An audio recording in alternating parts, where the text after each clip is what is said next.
One of the crowning moments in a father's life is the birth of their children. And however, as they grow, the journey of raising them presents its own unique set of challenges, especially when it comes to connecting with teenagers. The teenage years can be turbulent time, filled with the quest for identity and the pressure to succeed and the struggle just to stay motivated. And as fathers, we strive to guide our children through these formative years, hoping to inspire and motivate them to become the best versions of themselves. So, in today's episode, we're going to dive into these very challenges and explore the strategies not to only connect with our teens, but help them unlock their full potential, drive them towards their success. Now, before we get into today's episode, let's come to grips about one thing, and that inevitably there will come a time in our lives when we will hit a wall. Whether it's a marriage that's not working, a career or business that's stagnated, or your personal life is just flatlined. So if you're dealing with any of these or a combination of them, and you're finally fed up with where your life's at, then allow me to help you get clear on what needs to be done, how to do that, and so you can get on to living the life you were meant to live. Just go to today's show notes and book a clarity call today, and let's get started. With that, let's get on with today's episode. The average man today is sleepwalking through life, many never reaching their true potential, let alone ever crossing the finish line to living a purposeful life. Yet, the hunger still exists, albeit buried amidst his cluttered mind, misguided beliefs, and values that no longer serve him. It's time to align yourself for greatness. It's time to become a revolutionary man. Stay strong, my brother. Welcome, everyone, to the Revolutionary Man podcast. I'm the founder of the Awakened Man movement and your host, Alan DeMonso. I'd like you to consider something as you're listening to today's episode and reflect on the relationship that you have with your children or your teens in your life. Are you able to connect with them in a meaningful way? And what steps can you take to inspire and motivate them to achieve their fullest potential? Then I want you to think of something else. I want you to consider the pressures that teenagers are facing today. How can you, as the parent, mentor, provide support and guidance that they need to navigate these critical years successfully? As we get into today's episode, we need to dive into this conversation, and we're going to be guided by a gentleman to help us understand, as fathers of teens, the trials, the tribulations, and the celebrations that they go through. And so to do that, I'm going to introduce my guest today. Rahz is a motivator slaughter, and he's a dynamic motivational speaker with 24 years of experience helping parents and teens transform their mindsets to take control of their lives. And Rahz is the co-author of the best-selling book, Students' Success Secrets, Unlock the 7 Secrets of Developing Inspired, Motivated, Success-Driven Teens. And despite being born with a physical disability and raised by a single mother struggling with addiction, Rahz has defied these expectations and embraced a growth mindset to create a life beyond limitations. And so today, he uses his skills as a color-coded interpersonal trainer and an NLP practitioner to equip parents and teenagers with powerful tools to overcome limiting beliefs and unleash their full potential. Welcome to the show today, Rahz. How are things, brother? Alan, thank you. Things are great, fantastic. I'm excited to be here on the Revolutionary Man podcast. Thank you so much, my friend. Brother, I was just so excited when we got an opportunity to connect. I really liked your story and the journey you've been through. And so while I've, enlightened us on a little bit of stuff, our opening question for all the guests is talk about their hero's quest. So tell us about that journey from your 1.62 GPA to a successful entrepreneur. How did that journey shape you into the man you are today and the work that you're doing? Wow, it's been a long road, but it all goes back to one book that I was gifted one afternoon while sitting at a diner on Long Island, New York, and a gentleman sat next to me and changed my life. He gave me a book called The Magic of Thinking Big by Brian Schwartz.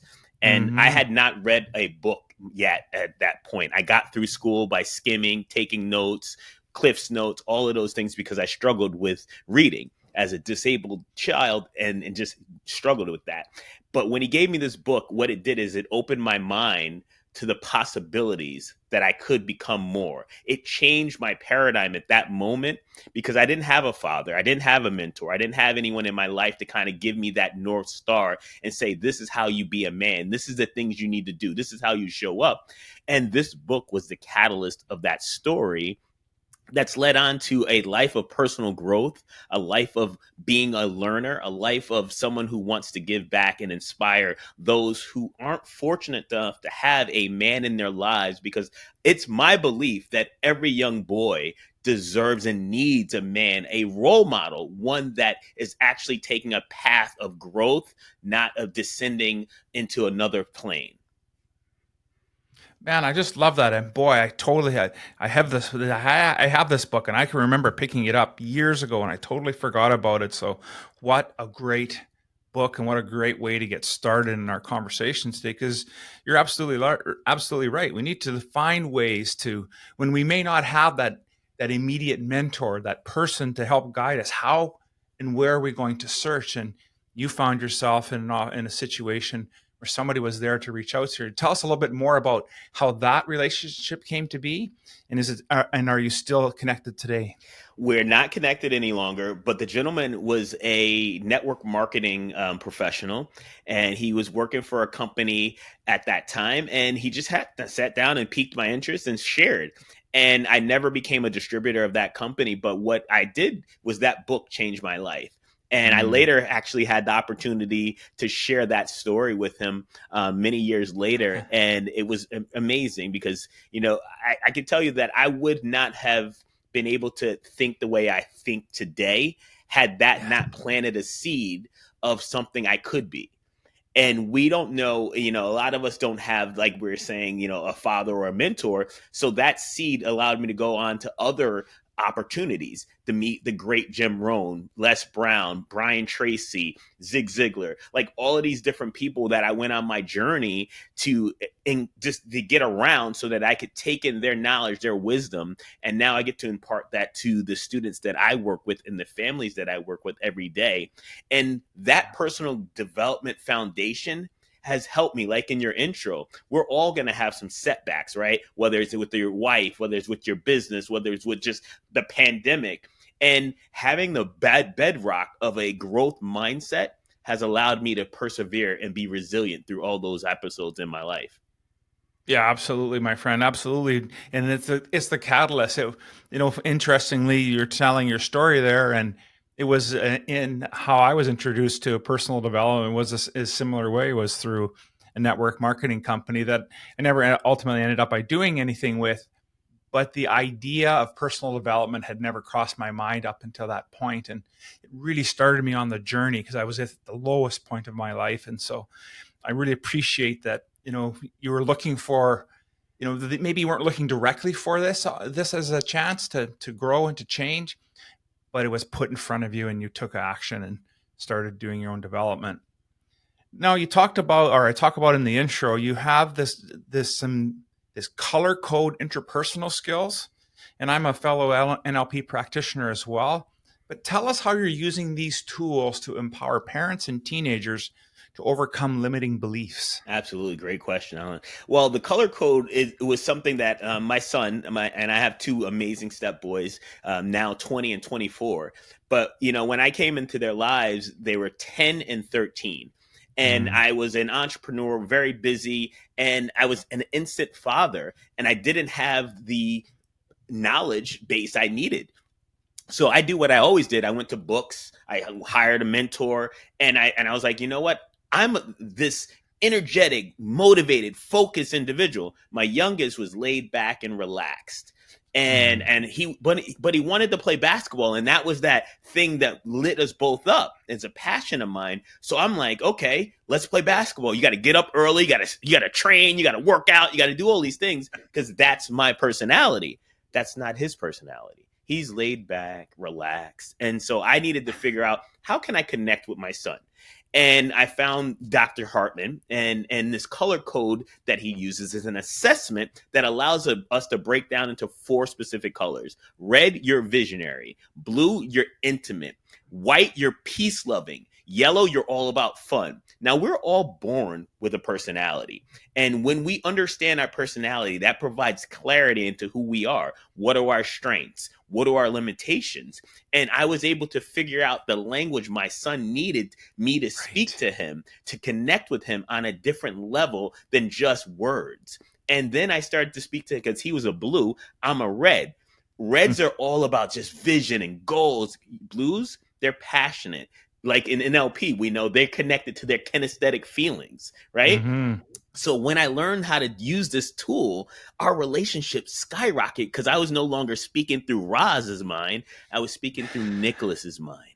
And then I said, wow, if this works with my son, what if this works with other teens? What if other families, and I understood because of coaching and mentoring, that a lot of parents, when those kids get to that 12, 13, 14-year-old, that confusing adolescence, I'm looking for freedom and independence, it causes conflict with certain parents. I said, how can I help bridge the gap? And that's when I reached out to the Color Code family and I said, hey, I want to use this tool as a resource to help bridge the gap between that confusing time. And it was the start, and it's been a great tool. And now I put it into my system because when you understand your kids' language, you can speak to them the way they need to be spoken to, and they will feel heard and not just talked at. Absolutely. What a great way to, to really summarize these two things. And that's what I found as well in my training, my NLP training, was once the language part of it really resonated with me. And once I started to understand and pay attention to cues and clues of when having conversations, you can start to, ask better questions. We can start to, have better conversations because now I'm talking from their perspective. In order to bring them along, I remember some of the NLP training was, I need to step into their shoes to bring them to forward. But if I sit there and just have it as a straight pull, people are really reluctant to do that. And, I have two children as well. They're in their late 20s and early 30s now. And geez, I wish I would have learned this stuff that you're teaching when I was, 25 years ago, when I was still starting to be a father. So, through this, we also talk about, as teenagers, we're also challenged with, having, figuring out their self-image and their identity and some self-esteem can definitely some self-esteem issues in that. So what do you do to help kids and parents go through that part of their lives? So the first thing I do is when I'm working with a family, I have the parents also take the color code assessment, because a lot of parents, if we have not done this self-reflection, this deep work on ourselves, we're just bringing our adverse childhood experiences, right, through that generational trauma and handing it down to our young ones. So I have them get a real clarity on who they are as a parent and help the parents design their parenting style. Once you design your parenting style, then now you're going to be able to feel comfortable and confident in that style. You're not modeling everyone else's style. What, this kid is a 4.0 GPA and this kid's an athlete. You're just being you, right? And then we can talk to your child and talk about, their belief systems. And that's where it starts. Like when you're working with a teenager, they don't know where their belief systems have. Their belief systems come from their phone. Who's on Instagram? Who's on Snapchat? How many likes? How many followers? So if they're not measuring up to the best athlete. I know for me, Alan, I don't know about you in Canada, but like the star athletes, right? If I wasn't a quarterback or I wasn't a star basketball player, I wasn't popular. And then my self-image was decreased. So when I'm working with a family, my first thing, and this goes back to Carl Rogers a little bit, but I help them understand their self-image. And we have to reform or reframe their self-image through a lot of the things that I'm sure you use, right? Positive affirmations, mental reframing, shifting, so that we can really start to feel good about who we are from the inside out, because we can't resonate energy that's positive if we don't like ourselves. So that's the step one, really the belief systems. I completely agree. And that's some of the work that I continue to do today in my men's work, is that helping, one of the very first tasks I have guys go through is developing and crafting a personal mission statement or their purpose statement. And one of the things that I have them go through is looking at limiting beliefs and their values, and are they theirs or are they borrowed? And I Yes. think as in life we have that issue. So what are your thoughts on the relationship between, with the kids coming up and getting their values and their limiting beliefs, and are they borrowed or are they not? Great question. I was looking before we got on, like a little through some of the different guests you've had on the podcast, and I knew that we were going to resonate with this type of topics. It's so important that I think that it always goes back to the parents, right? I mean, you have boys, right? I have adult kids now. They learn from our needs, and I would tell my wife this all the time, honey. We do not show disconnect in front of the children. That is Right. because I came from a dysfunctional family. They were yelling, they were always fighting. I said, if we have a problem, let's get in a car, let's go for a ride, because I don't want them to learn this patterns. This patterns Right. get neurologically embedded in, and even when they're unconscious, because we know most of that is happening unconscious. They're playing their games, they hear us.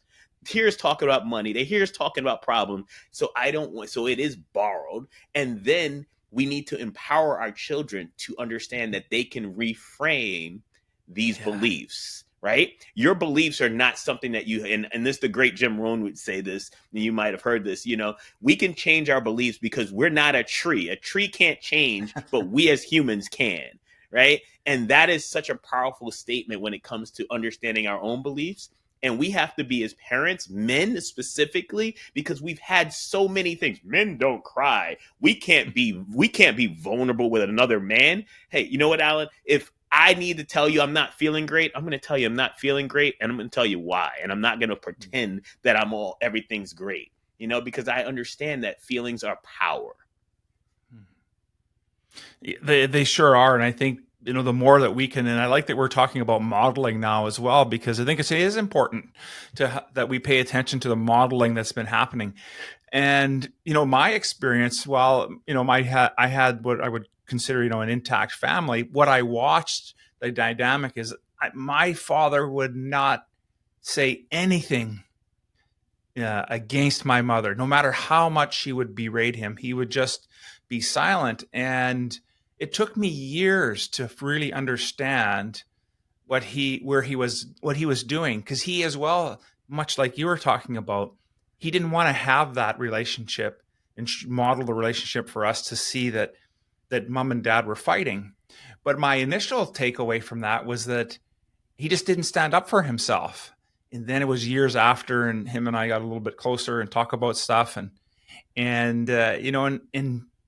he just wanted to make sure that we were being raised in the right type of environment in what he thought was right. And that when we weren't around, there were those challenging conversations, those harder conversations.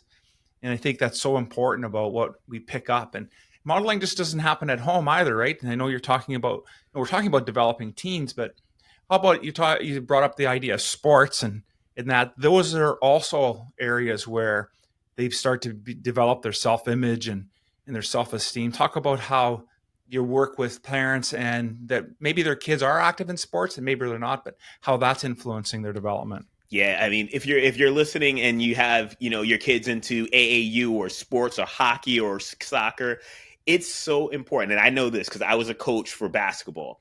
And what I told my son is, hey, I want you to be respectful, but you don't have to buy your coach's beliefs because those are Right. his. It's so, because sometimes these coaches, they're not trained to work with adolescents through this developmental process that these young athletes are going through. So you as a parent need to be proactive in equipping your children when they go out into the wild to protect themselves. You are their advocate.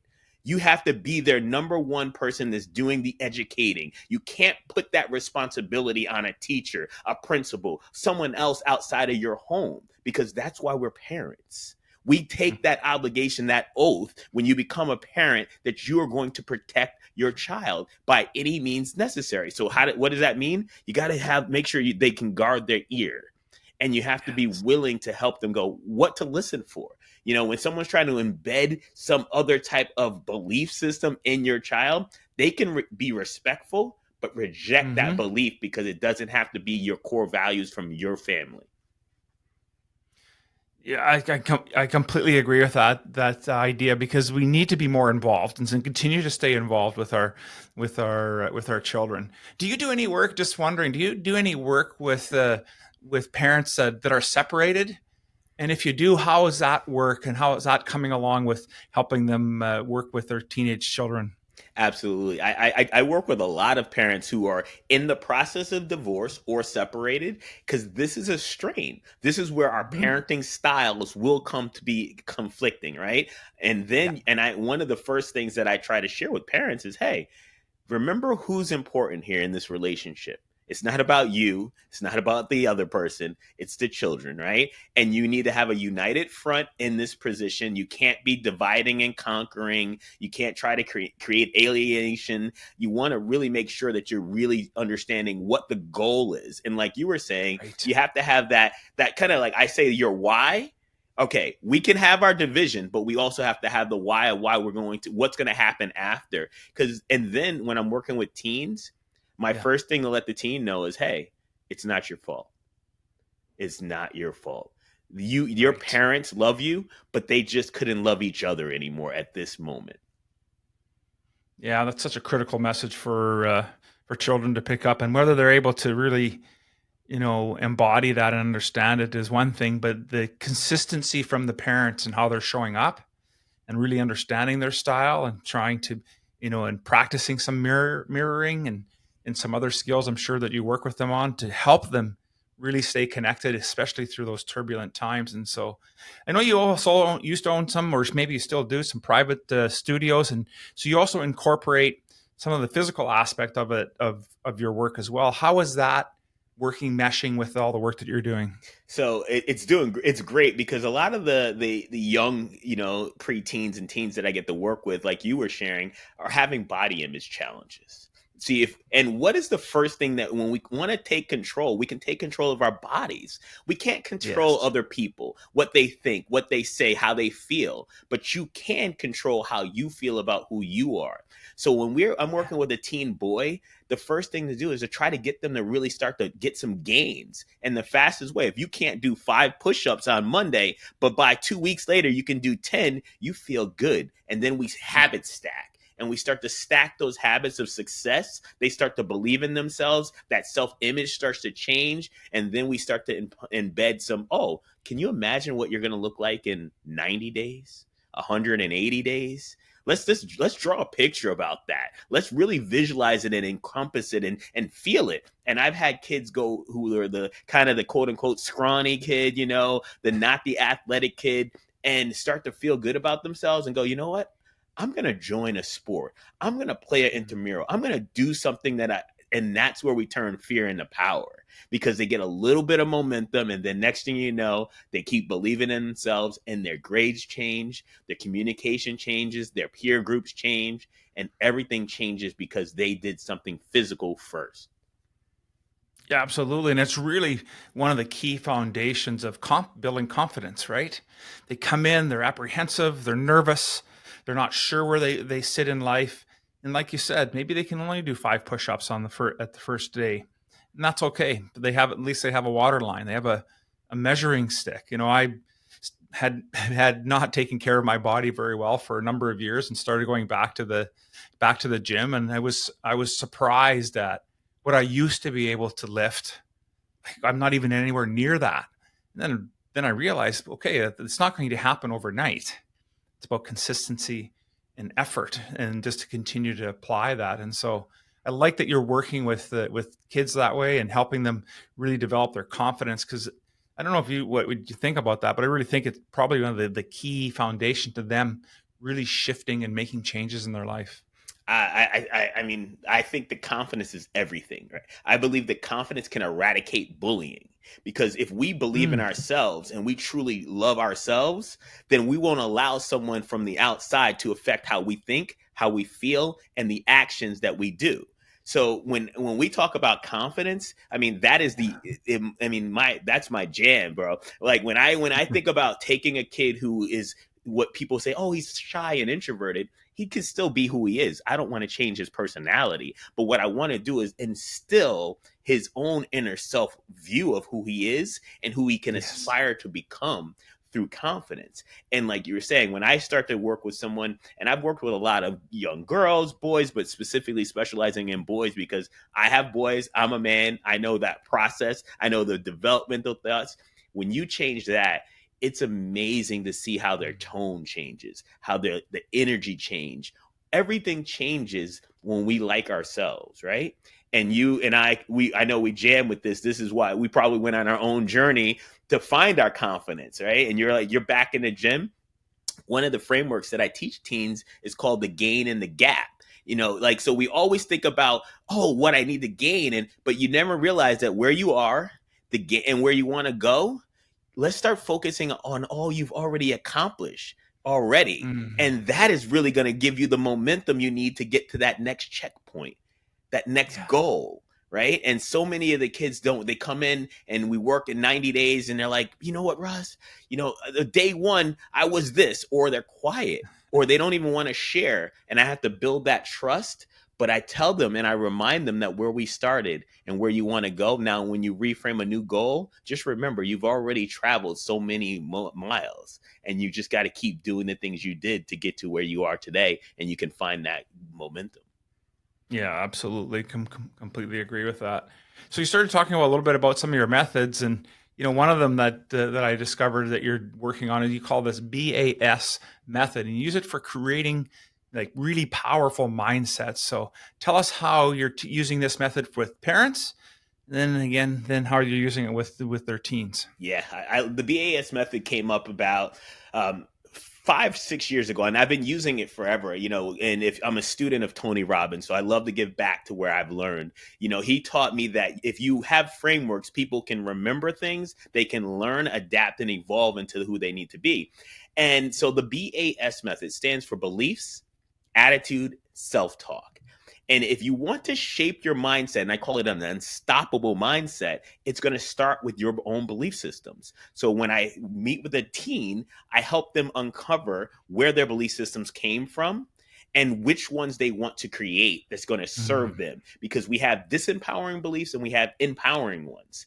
And sometimes we're unconsciously accepting the disempowering ones and we repeat them daily like a record. And the more you have disempowering beliefs set in, that you start believing it. I'm not enough. I'm not short. I'm not tall. I'm not skilled. I'm not good at math. Whatever that embedded belief is, you manifest. So my first thing is, hey, we need to figure out what they are. We don't make them wrong. Then we go, where do you want to go, or what do you want to become? We create some new ones and we replace those old ones with new ones. Because so often when people are working, whether it's traditional therapists, they go, oh, just think positive. Okay, what's the action? How am I? If you don't, you can get rid of something, but if you get rid of something, you got to replace it. If you don't replace it with something better, the old will come back. The second thing is the A. We're talking about that attitude.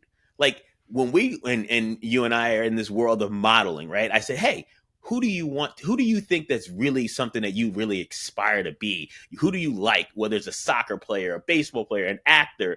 And then I said, let's break down their attitude. What do you see in their attitude? What are some of the characteristics that you see? Oh, he smiles. Oh, he speaks this way. Oh, his tonality is that way. Great. Can we role model that? Can we role play that? And I want you to start to write down those characters. So then they start to change their attitude. Oh, an attitude of gratitude, positivity, outgoing, growth mindset, all of these things that we know are important in having. Oh, how do you speak to your parents? I teach them something called my tonality meter.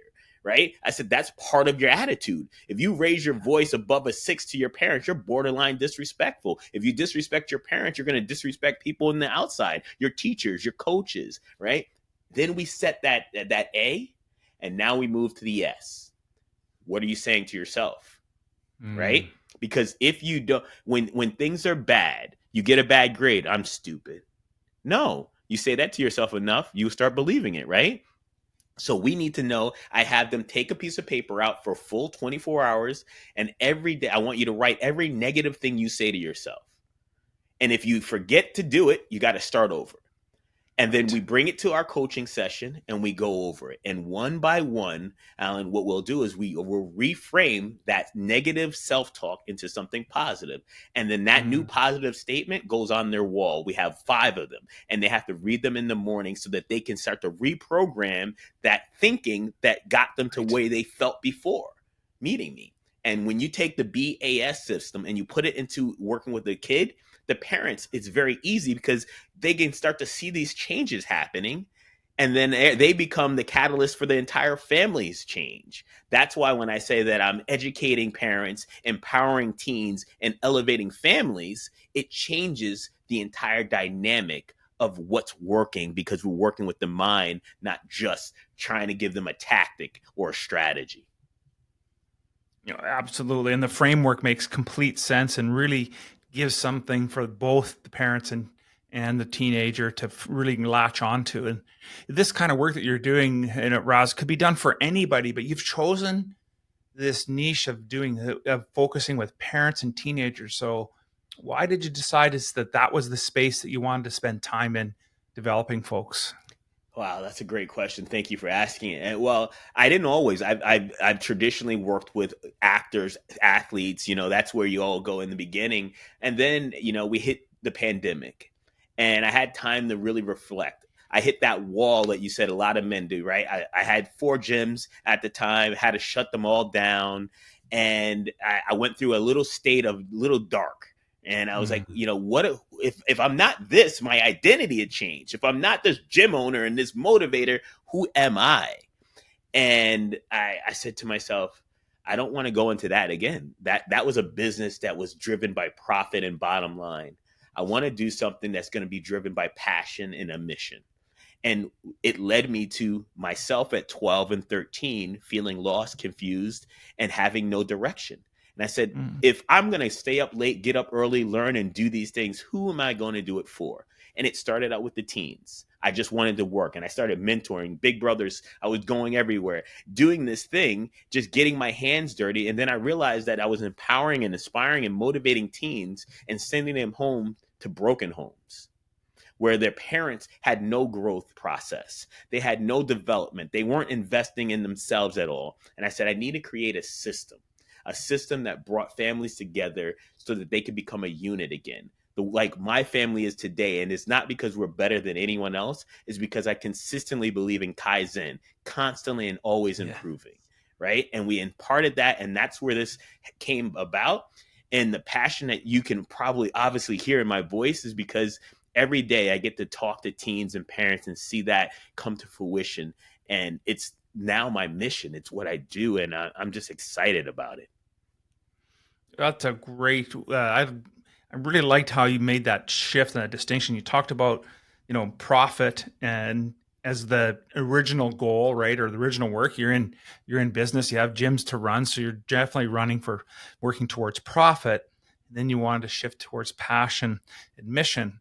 And it didn't take that to mean that profit wasn't important. Like you do those things, but it wasn't the driving, motivating force. You shifted your mindset about how it is to have more purpose and meaning in your life. And I think that is really, really key as folks are listening to this episode, that we can still have all the things we want in life. It's just, where's our mindset and focus at? And are we focused on the things that are truly going to fill us at the end of the day, at the end of the week, at the end of the month, and ultimately at the end of their lives? Or is it on, scratching out a living? And I think that's such a great shift that you made there. Thank you. Listen, you also talk about, getting some, really about helping, children, and especially yourself in your journey. You talk a bit about, really getting rid of these labels and challenges that we have. And you came up with this idea of these 3 C's that helped you do that. And you're using it now to help end bullying in school. So let's talk a little bit about what your 3 C's are and how you're implementing that. Yeah, the 3 C's is so it was profound because it comes with that clarity, right? Like when you lack clarity, anything is okay. So when you don't know who you are, oh, that guy's smoking cigarettes, that guy's doing drugs, drinking, skipping school, or that lady is beating on her husband and abusive, or that husband is not paying attention and doing things that's not conducive to a great marriage. It's because they have lost clarity in who they are. What are their strengths? Who, like Alan, you probably have done this reflecting work. You know your strengths, right? But it's important, if you know your strengths, you should also know your limitations. What are the things that we need to be working on? What are the things that we need to bring from our blind eye, bring it out here and go, okay, you know what? I have a trigger when this happens. So that, because if we are not aware, we're unaware. And if you're not self-aware, what happens is it becomes that thing that you can just go and make an excuse, right? So with kids and families, I get clear. I have them really do some homework. And when I'm working with a family, I go, if you're not going to roll up your sleeves, get your hands dirty, I'm not the coach for you. I'm not a fixer. I'm a collaborator. And then when you work with that, you get that clarity part. Now we can move to the communication. We can't skip. This all has to be succinctly put in place, because if you try to just give me the meat, Rhaz, just give me the rules, give me the journey. No, you have to understand the foundation. And then we can work on communication. And that communication is understanding that communication is not just words we say. See, and you and I, we started this podcast off earlier talking about that. People have to think that it's words. Communication is listening. It's reading body language. It's understanding. Sometimes when a kid comes in and they have a really bad face on, you can't just run and grab and touch them. They need time, right? So you got to be able to read between those lines and go, hey, you know what, little Alan? If you need 5 minutes, I understand. Take 5 minutes. Don't do your homework. Relax a little bit. Because you can break routine. I'm about structure, but sometimes you need to be able to read. And that communication is listening, saying the right things when need to be said, not saying things. And that is so important. And a lot of parents struggle with that. They get a call from the school. Soon as little Johnny walks in, rah! And then now little Johnny's he had the walk home, the ride home on the bus. He's already in a state of fight or flight. And now you just embedded more trauma. So now he lies, and then you get mad because he lies. See, this is communication, and we need to master it. And I work with parents on understanding how they communicate, what their communication style is, and the child. And I empower the children to be able to speak from their heart, from their gut. Right? Not just from their head, not out of fear. And when you empower a child to say, you know what, I didn't do my homework because I didn't understand it. And I was embarrassed to tell you that because we worked 2 hours on it and I still didn't get it. Okay, little Johnny. Now you ask, how do you know this? Because I struggled with school. I remember not having anybody to help me with my homework. I remember not having note-taking skills and study skills and a place to study that was conducive to getting good grades. So when I went back and reflected, I had to put all of these pieces into a process that people could understand and then implement. And then that final piece, for parents, it's consistency. For children, it's confidence. Nice. See, as a parent, we have to be consistent with our expectations and our consequences and our core values. If we lack them, we lack structure. We lack structure, anything is, and we remember that, that old adage of like, where are you going? The Wizard of Oz, right? You can go anywhere if you don't know where you're going.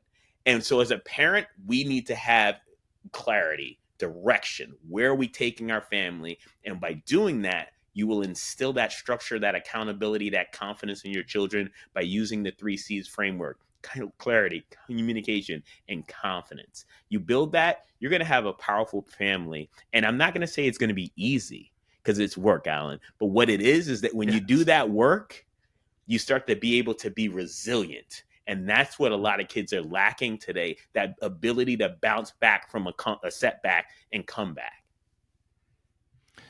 For sure, absolutely. Because when they start to get the feeling that things aren't working for themselves, and then they start having the not enough syndrome going on, then they struggle. And I really appreciate the framework that you're putting forward here, because it isn't all about the parent or the teenager. It's about both parties doing the work. And as you were describing your system and the 3 C's, I kept reflecting back on how, I use emotional intelligence training as well in that piece, because we need to have the intelligence, number one, you mentioned the word triggers. Absolutely. If little Johnny comes in and does something and that sets me off, that's about me.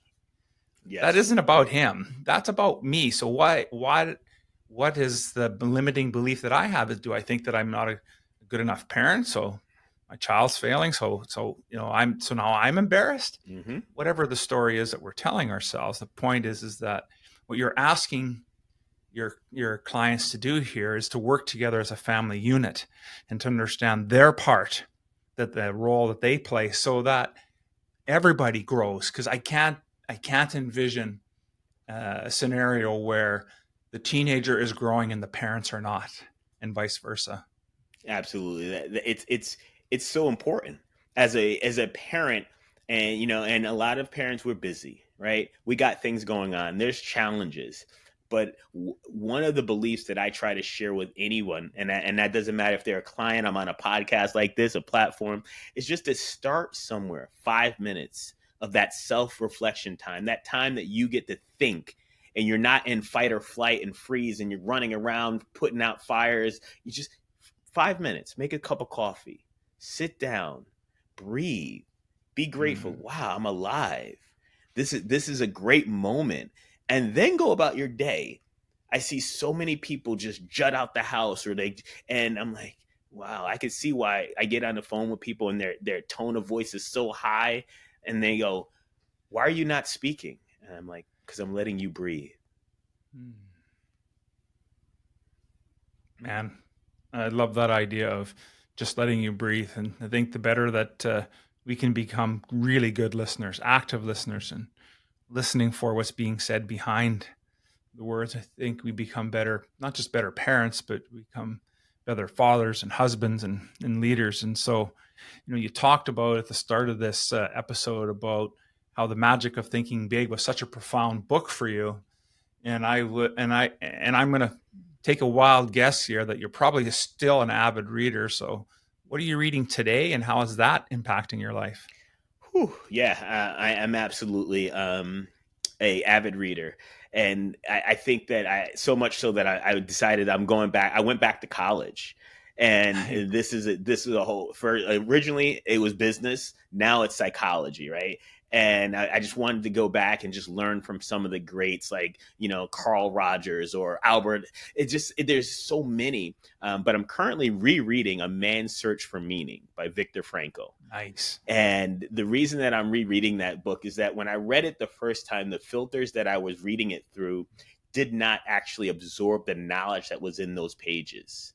And because I wasn't the man that could actually accept and understand that message at the time. So now I'm rereading it so that I can take that message in differently. And and it's just an amazing read. So that's where I'm at right now. That's an outstanding book for sure. You also talked about it earlier on in the episode about this mentor that came across in your life. And so a question I have for you is that what has been the best piece of advice that you've been given? Maybe it was from that individual, or maybe it was someone else, but what's the best piece of advice that you've been given in your life that you're still using today? And the best piece comes from my wrestling coach in high school, who I butted head with all the time because I had a little bit of an ego. I didn't have the clarity. I didn't know my blind spots. But he always told me that, you know what, Rhaz, you have greatness within you. And as long as you believe that, you can achieve anything. And he was telling that to a little boy who was broken inside, who didn't believe in himself. And when I hit a wall today, I simply have to recall who I am. And I go back to that moment in the wrestling room and go, you know what? You have greatness in you. And those words sound very kind of, foo-foo or motivational. Greatness in you. What does that mean? All it means is that we all are unique and special, and we can persevere through our challenges, and do something great. And it doesn't have to be on a stage. It could just be in your town. If you're a man listening to this, you could just mentor one boy. If you could just go out and reach and find someone that you can impart a little bit of wisdom, and you don't have to have the answers, because I don't have them. I know you don't. I'm willing to learn in that process. And when someone asks me a question I don't know, I said, you know what? That's a great question. I don't know it, but if you give me a little bit of time, I'll do some research and see if I can come back with something and we can figure it out together. So that was the best piece of information, tips or information that I've ever received from a mentor. Yeah, that's great. That's great advice as well, and can definitely still serve all of us today. And Rhaz, of everything that we talk about today, maybe there was something that we didn't get a chance to touch on. What would be the one takeaway you'd want our audience to have? Well, I think this one is important. And I know as a coach yourself and someone who assists people, it's goal setting. And, I think that so often we are just aimlessly walking around this world, kind of hoping, wishing, and praying that something's going to happen for us. Someone's going to send us a boat. Someone's going to do something. It's the government. It's the president. It's whatever. And you are the only one that can change. And if you don't change, then nothing's going to change. And it starts with setting goals. Where do you want to be? And then taking some new actions in order to get closer. Finding a mentor, hiring a coach. If you're a man out there struggling internally, find a therapist. Find someone who can help you, that has the tools and information to help you formulate the person that you want to become. And it starts with setting a goal. It sure does. It starts with that, and then we continue to build our lives on it. Rhaz, I just want to say, man, we could have talked for a couple hours here today. Thank you so much for spending time with us on this episode and helping fathers and parents and teenagers really learn how we can engage in our relationships so that our teenage children can really evolve into the amazing adults that we just know that they will be. And so if men are interested in getting a hold of you and participating in your work, what would be the best way for them to do that? The best way, we're all social, so you can check me out as Rahz Slaughter on all channels, Facebook, Instagram, Twitter, and the website that you can find out more information is the unstoppableteenager.com. And that website is dedicated to, we have free content, courses, everything on there that can assist you in developing an empowered family. Outstanding. Well, I'll make sure all that information is in today's show notes so folks can get a chance to get out there and reach out to you. Thank you for doing the amazing work that you're doing today, Rhaz. I really appreciated having you on the show. Thank you, brother. I appreciate you having me.